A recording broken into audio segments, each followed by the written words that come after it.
Yeah, so the easiest way of explaining Goguen is to kind of argue by analogy, because that gives people some frame of reference. And so most people understand what a web browser is, like Chrome or Edge or Mozilla Firefox. And a long time ago, web browsers did not have programmability. So the only thing you could see were static pages. Yeah, so you would go somewhere and you'd be like, oh, okay, well, this is Bob's cat page. And you have all these lovely pictures of cats, but couldn't really click the page. You just what you see is what you get. It's like a wax museum, basically. And then along came JavaScript, and suddenly you had programmability. And then lo and behold, Bob's cat page, you could actually pet the cats. You could touch the cats. You could click the pictures. You could do interesting things. And then entrepreneurs said, wow, this is really incredible. If I have programmability, I can go build Amazon. I can go build Facebook. I can go build YouTube and so forth. And that's where the web came from. So the analogy on the cryptocurrency side is that when Bitcoin came around, it was just like those static web pages. It was just, you can only do one thing. You can send Bitcoins around.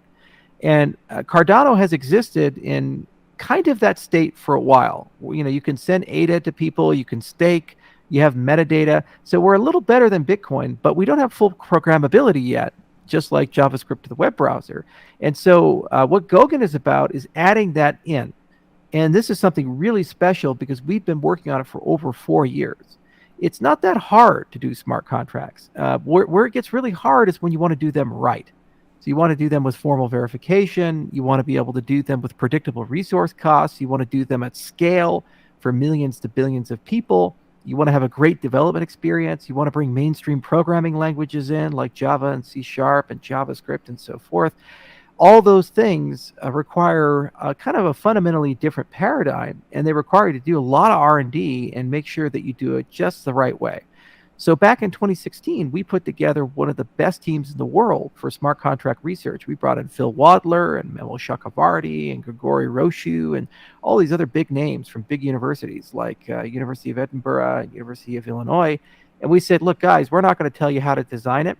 You go follow the science. So here's how Ethereum did it. Here's how smart contracts work in our industry. Here's the old Nick Szabo paper from the 1990s. Read all this stuff and then come back to me with a proposal of how you think it ought to be built. So they did. And they said, you're not going to like it. And I said, why? I said, yeah, well, we can build it better than anybody else, but it'll take 4 years. I said, okay, let's go do that. And basically, for the last 4 years, we've been writing papers, designing a completely new accounting model called Extended UTXO. And we wrote 2 new programming languages, Plutus and Marlow. We wrote a whole new piece of infrastructure called Yella, which is basically built on the foundations of LLVM, and it's meant for mainstream languages. And we figured out how to get Ethereum backward compatibility.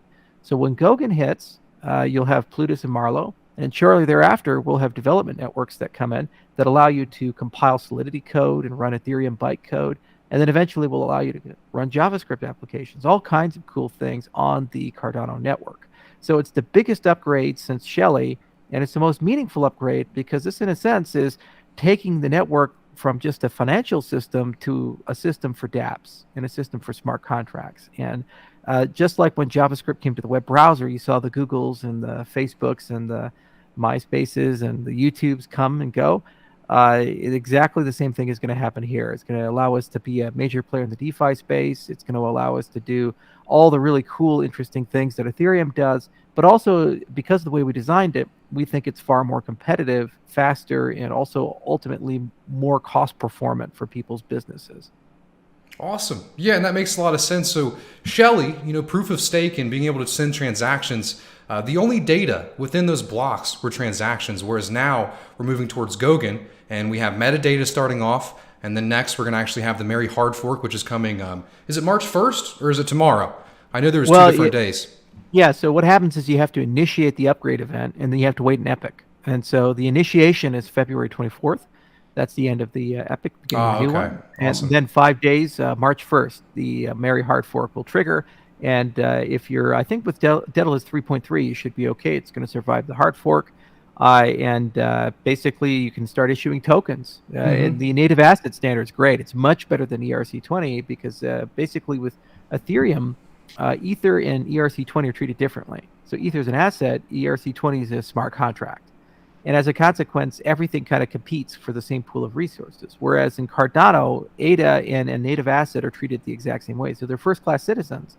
So this is going to allow us to do all kinds of really cool things, including eventually allowing people to pay their transaction fees in the native asset, which you cannot do with Ethereum right now. When you issue an ERC20 token, you pay your fees in Ether. And in some So cases, how would that hundreds of work? dollars. Do we essentially just have to have a vote on what we're going to charge for these other currencies? Or? Originally, we thought about that. And we said, oh, we'll do some sort of a white labeling system. But actually, what we've come up with is something we haven't finalized the name yet. But basically, the idea is that you have transaction pairing. So when you issue your native asset transaction, somebody else, probably a stake pool operator, will agree to cover the fee of that transaction plus a piggyback fee, and then you ride on that rail. Now, you'll pay that SPO or whoever is doing that the transaction fee in the native asset.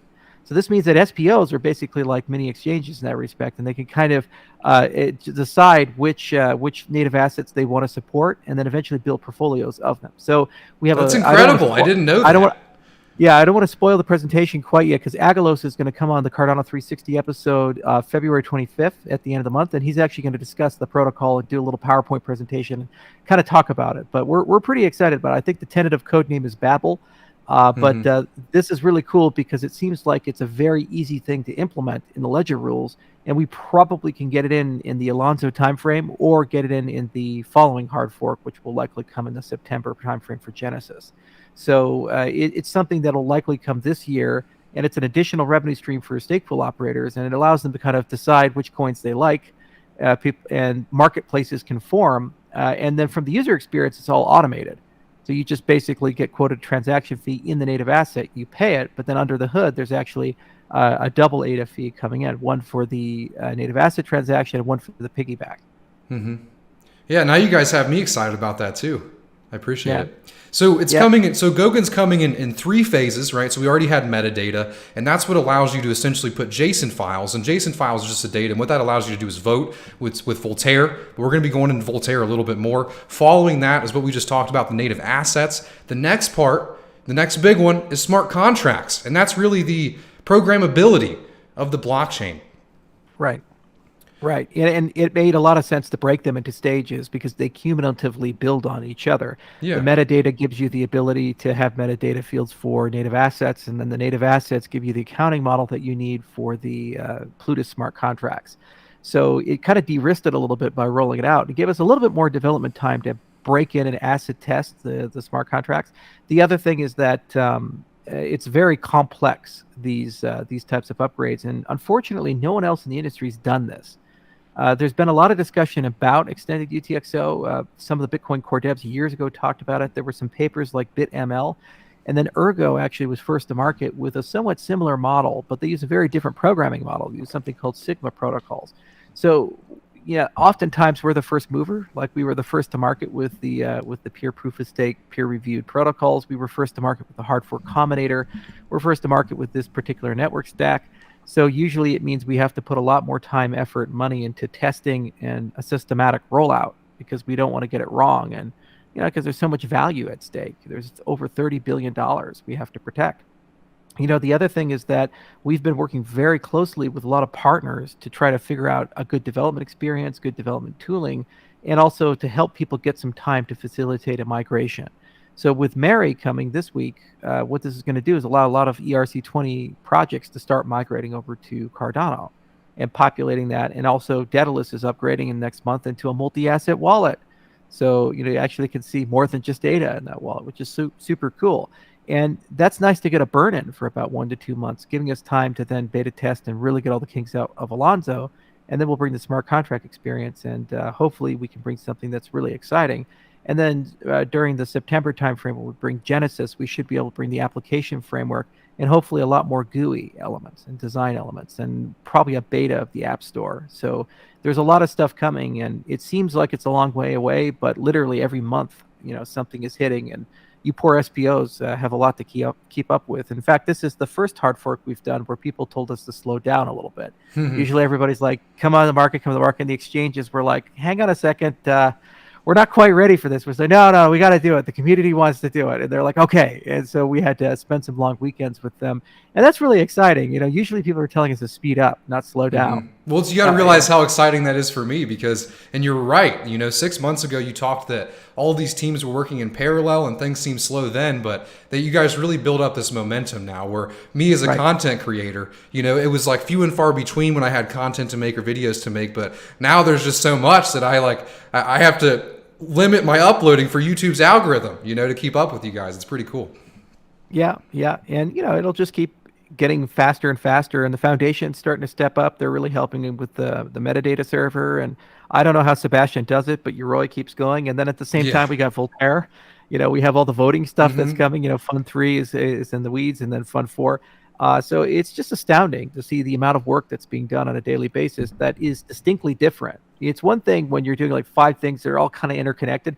It's another thing when you're like, oh yeah, we're going to write a programming language and do a smart contract stack. Oh yeah, we're also doing this whole staking thing and doing distributed systems development. Oh yeah, we're also doing democracy. Yeah. Figure out this whole governance system. Oh yeah, we're also writing our own cryptography. Yeah, we're doing that. Oh yeah, we submitted tons of papers to crypto and CCS and all these other things. Okay, there we go. Yeah, I've been trying to explain somebody from step 1, Cardano and all the things we're doing, and that's exactly like, oh, this is proof of stake, and then oh yeah, we're also doing this democracy thing, and we have a DAO, and there's Fund 3 coming, the Fund 3 voter registrations right now, and then we're all going to vote. Fund 4 is happening at the same time. Oh, you guys can propose ideas starting next week for Fund 4. There's so much going on, it's insane. So